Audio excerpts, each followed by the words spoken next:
going on, everyone? Hux21 here, back with another Splinterlands video. So I'm here on Peak D, looking at I watched this town hall, but I was just going through some of it, see if I missed or didn't remember anything to make videos on. And there was something I wanted to do. So if you come down here, one of the things they talk about were soulbound reward cards. That's a whole big topic that I'm going to cover at some point once we get more of the details. I have some strong opinions about this, and I just want to make sure I have all the information before I start saying things. But one thing I did notice here in this section, it seems like, there's going to be new abilities with the reward cards, but it seems like there's going to be a reward summoner with a new ability called Conscript that will allow you to use one gladiator card in non-brawl matches. So personally, I absolutely love this idea for a couple of reasons. One, I assume it's going to be a neutral summoner. That's just my guess. That might not happen, but I'm imagining it's going to be a neutral summoner just because there's gladiator cards across all of the splinters. So I'm sure they're going to want you to have access to all of them, right? I highly doubt, unless they release a reward summoner for each splinter with that ability, but for me, you might as well just put it in the neutral category then. It adds a fun new part to the game, one. Two, it's pretty difficult. Bots are another big topic again. It's, I don't mean to say again, it's almost like it's never really left, but it gets more difficult for bots because a lot of the bots aren't going to have access to gladiator cards. As far as I know, most bots aren't in a guild. They aren't participating in the game that way. They're sort of just built to suck out reward cards and take the value from that. So it'll be sort of a level up or a leg up on bots. And then finally, it encourages more people to join guilds. And right now, guilds and upgrading guild buildings are one of the biggest DEC sinks in the game right now. I know other stuff is coming with land, but for now, guilds are not easy to level up. So if we come back here, I'm on the Gladius page for the actual point of this video, but if we come to the guild section right here, we're actually going to go to my guild, the guild I run for my members. It is, let me find it.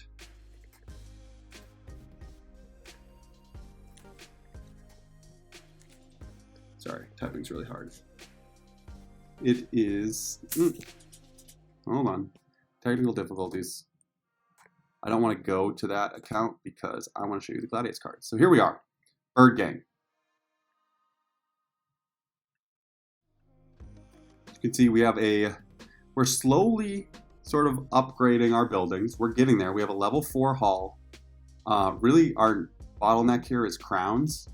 But as you can see, it's 50 DEC to get to a level 4 hall, all the way up to 1 million DEC to get to a level 10 hall. And these are all progressive, right? So I need to put in 50 DEC, it then 50k DEC, it then resets to 0, and you got to get to 100k, resets to 0, 250k. So there's a ton of DEC that needs to get dumped into these buildings to level them up. It's the same at the lodge. No, not the lodge. That was a bad example. But for these other ones, same for the arena, need DEC. You also need crowns for this one, which is why we're a little behind. Barracks, need DEC. Store, need DEC. So if players are coming across Gladius cards and aren't in a guild, and they're losing the Gladius cards, it's going to incentivize them to start earning them. With that in mind, that Bird Gang guild that I just showed, that is available to my members. And if you're looking for a guild, we have some opening spots. We're growing pretty quickly. It's becoming a bigger focus of mine. My alt account plays in it. So if you want to have more information, come into my Discord and ask about it. We'll cover it there. The fourth reason is that it gives a use for merits.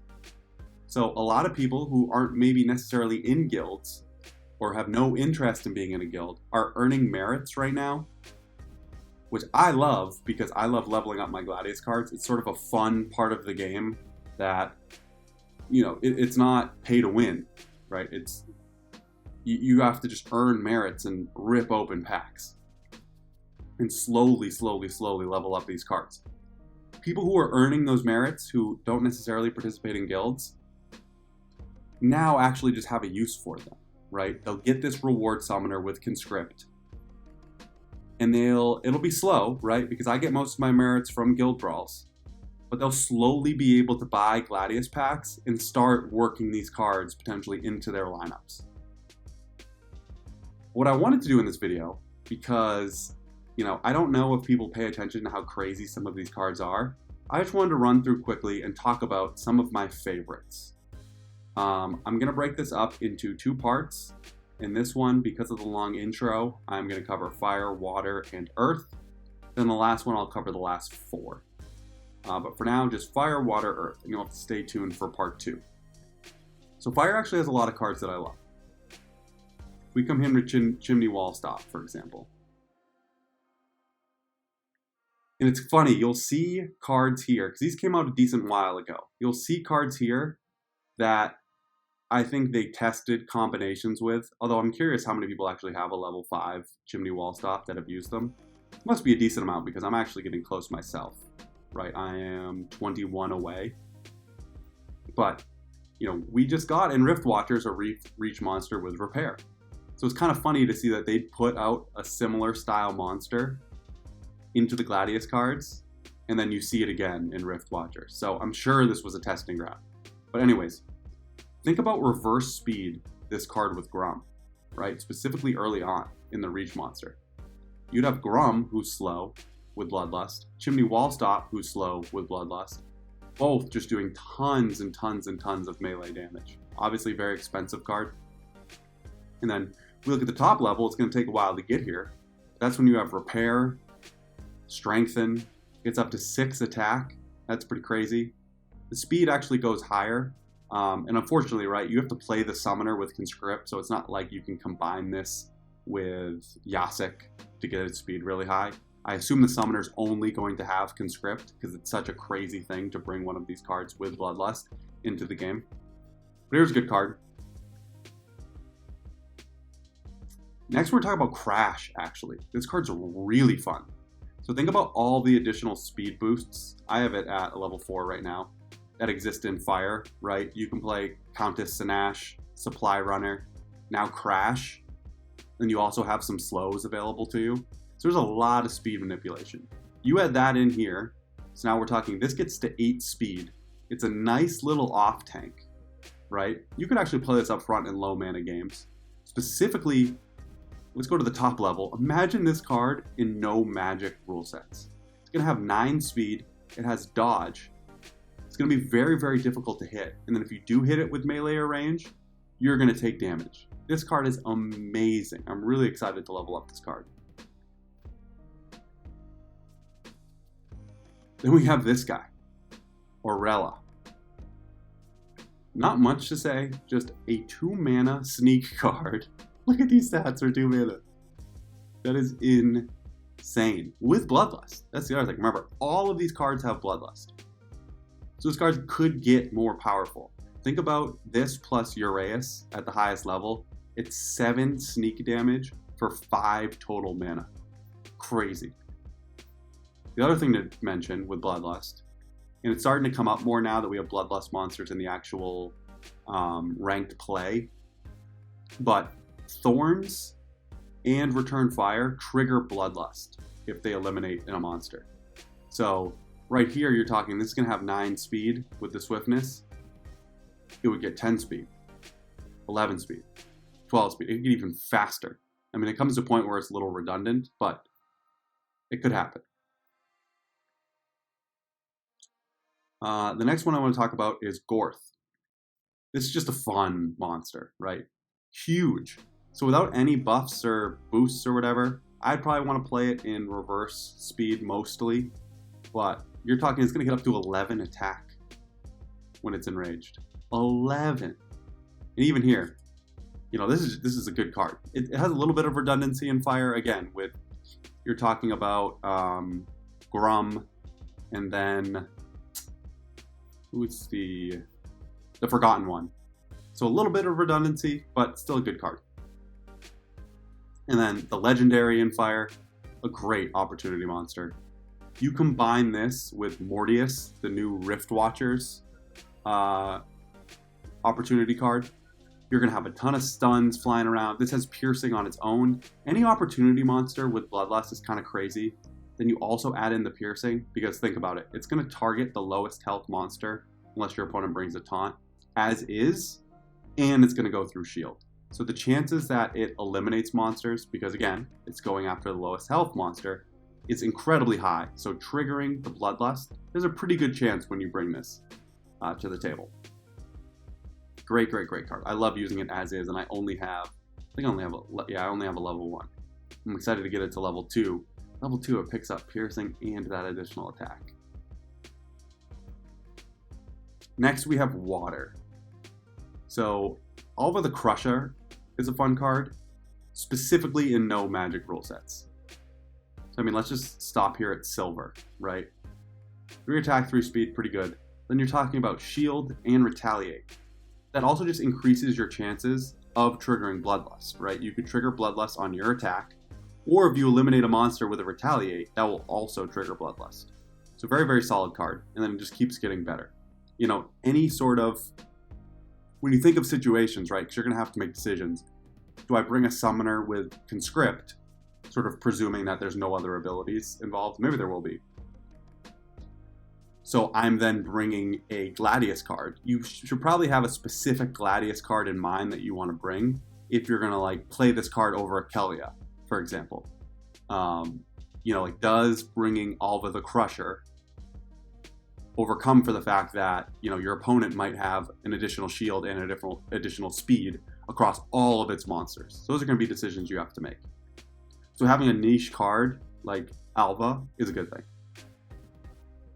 Here's another opportunity card that I think is awesome. Again, it gets piercing. So almost at any level, this is a fantastic card. Even right away in bronze, right? At the highest level in bronze, the 3 attack. But look at it, the highest level, 5 damage for 5 mana with piercing and opportunity. Also has a ton of protection itself. So as long as it doesn't get hit with magic damage, this can move up to the front. You know, imagine if it's also taken, you know, it's bloodlusted once or twice. It's going to be really fast, have additional health. And the other thing to remember is that if a monster has shield and it bloodlusts, it'll get a shield back. So you could be in a situation where this card has lost all of its shield, getting low on health. If it bloodlusts, it's going to gain a shield back, which is amazing. Alfredo is just a low mana, good archer. Not much to say here. Does have close range, so but for 2 mana, pretty good. 3 damage, can slide into the first position and keep attacking, which is great for a Bloodlust, right? Because sometimes you Bloodlust twice, it gets really, really powerful, but then it moves into the front position, then it can't really attack, or can't attack at all. So this one can. So the close range is a pretty nice ability for this card to have. Then we have the Cleaver. Pretty fun card, specifically with the Inspire that it gets. I believe this is gold here. It's a good reverse speed card that I would consider using. The problem is it's not like super niche. Like there's not going to be a lot of times where I'm like, ooh, I need to bring the Cleaver here. I can see it if you want to do a big melee, because you could combine this with it's the Resurrect water monster that also has Inspire. You could bring them both and just have this really awesome melee team. Something to consider. Edith Emberstar, I haven't really played much with her. You know, it's a fine card. It's, you know, it does a lot of damage. There's a lot of redundancy here because we just got those 2. We got a couple water archery monsters that do a ton of damage in water. So again, and I think one of them even has cleanse. Pretty sure. Right, if I come back here to Rift Watchers, water. Oh, no one playable. Owned. Where is it? Yeah, so Sea Stalker. It has Snipe, so it's a little bit different. You can see the 2 right here, but like 5.37, 5.37. This gets a little bit better as it levels up. Obviously, it gets up to 6. But there's some redundancy. So it's not a card I'm, love. Okay, back to here. Then we have the Legendary. I actually haven't even got this one yet. So I'm sort of reviewing this live with you. I forget. So it has Blast and Magic, which is cool. Specifically if you're thinking about an Opportunity rule set or a Snipe rule set, that could be really cool. And at the top, Shatter's nice. And this card's fine. It's nothing crazy. Again, I would use it mostly in Opportunity rule sets. Just having the ability to attack the weakest monster with Magic and then do blast damage, just increasing your chances of triggering Bloodlust. Because that's when this card can get really, really sick. This magic damage gets really high with Blast. It's a fine card. Nothing too crazy. Alright, last Splinter to go over. This card's fun. Again, 2 mana. Let's go to the top here. 4 damage with Poison. Unfortunately, if it poisons a card and it dies, I do not think Bloodlust triggers. I'm pretty confident that won't happen. But this is just a really powerful Opportunity monster. And it goes nicely. So 2 mana for 4 damage. You then come to the Venari Scout. 3 damage for 3 mana. So that's 5 mana, and you're talking 7 damage in Opportunity. So you can get some really nice low mana Opportunity strategies here, combining those 2 cards. So this is a fun card. Speaking of fun cards, this is a really fun card. I love this card. The Double Strike Sneak, which again, right? This card was here with Gladius. I'm sure they were testing out Double Strike Sneak. I mean, they also had it previously with the Silver Shield Assassin. But then we see it in Dragon as well, right? So, this is just really, in Silver, it's going to get 3 attacks. So it's going to hit for 6 damage each turn. When this thing gets Bloodlusted, it is insane. I've had it get, there's turns where you're going to have it first strike, eliminate someone, Bloodlust. Next one, eliminate someone, Bloodlust. So double strike on these cards is nasty. At the highest level, it gets 4th attack, which is just crazy.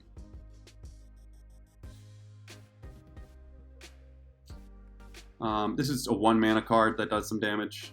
Actually gets to 3 damage with Shatter, so it could be a useful card.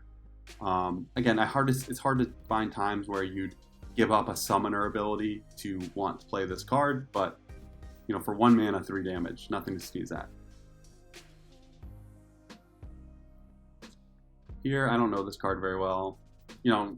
Probably pretty good in reverse speed, but again, situation where I don't see you giving up your ability to play a summoner that helps your team just to bring this card. I'm going to skip Quora because that's sort of the granddaddy of them all. I'm talking about it after, even though it's an epic. So we have Ginny here. This is a really, really great support card. You get Protect. So think about combining this with Queen Mycelia. You're going to get double Protect. Right from the start too, right? This is a level 1. You're going to get Protect, Blind, Silence, and Resurrect. This card just brings a lot of fun abilities. So think about if you go Earth versus Earth. You could bring the Goblin Psychic for the Silence, bring this card for the Silence, and you could really sort of limit your opponent's ability to do magic. Never mind the other abilities, which are fun. All right, this card is, if you're in guilds and you're participating in guild brawls, you know how ridiculous this card is, basically to any level, right? This is level 1 right here. It's the 2 attack magic with melee with the Bloodlust. So you can have turns where the magic eliminates someone. If you eliminate someone and this card gets Bloodlust, this goes up to 3 and this goes up to 3. So all of a sudden it's doing 6 damage per turn. Its health then goes up, so it's healing for more, right? So this card just becomes an absolute beast. It is the most OP Gladius card in the game. I'm shocked that there's a chance I might play this in normal brawls. Fortunately, you're not going to see Llama Quora in ranked play, but let me tell you, if you've ever come across a Llama Quora lineup in Brawls, you know how insane that combination is. It's almost unbeatable.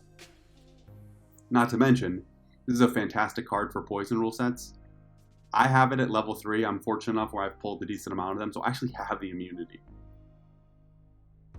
You know, what's crazy about this card is it gets marginally better as you move up, like it eventually picks up a 3rd melee attack, but you really just need a level 1. It's the craziest thing. Getting the immunity is really, really nice, obviously, but if you just have 1 copy of this card, it is an absolute potential game wrecker. Such an amazing card. I would tell people to go rent it, but obviously you can't rent one. Watching this card in action is, you'll get an understanding of how OP it is. This is honestly one of my concerns about, I think bringing Gladius cards into the Brawl set in a very minor way like they're doing, that's going to require true sacrifices to play a Gladius card. My one downside is that we're going to unleash Quora on the world. But I'm going to stop part 1 here. In the next one, I am going to go over the rest of the cards. As you can see here, there's some less of them, so it'll be a shorter video. But yeah, I'm going to stop it there. Just a cool thing I wanted to point out, Gladius cards probably coming to the ranked rewards battles in terms of a